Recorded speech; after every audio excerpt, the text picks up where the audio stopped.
ইনজুরির কারণে Durand cup 2025-এর ম্যাচগুলো কিন্তু এখনো পর্যন্ত খেলতে পারেনি মোহনবাগানের ক্যাপ্টেন শুভাশিস বোস। কিন্তু এর পরেও তিনি রয়েছেন বেশ খোশ মেজাজে। তার কারণ আজকে তিনি কিন্তু একজন কন্যা সন্তানের পিতা হয়েছেন, যে কারণে আমরা তাকে অবশ্যই অভিনন্দন জানাবো এবং সেই সঙ্গে এটাও চাইবো যে তাড়াতাড়ি তিনি সুস্থ হয়ে মাঠে ফিরুক এবং এএফসি চ্যাম্পিয়ন লিগ 2 এর জন্য প্রস্তুতি নিক। কারণ এএফসি চ্যাম্পিয়ন লিগ 2-তে ক্যাপ্টেন শুভাশিস বোসকে কিন্তু মোহনবাগান দলের খুবই দরকার পড়বে।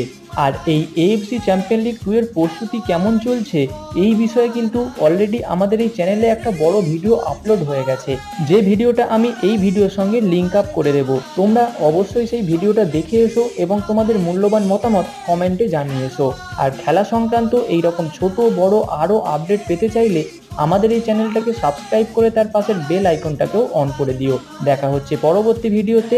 Bye bye.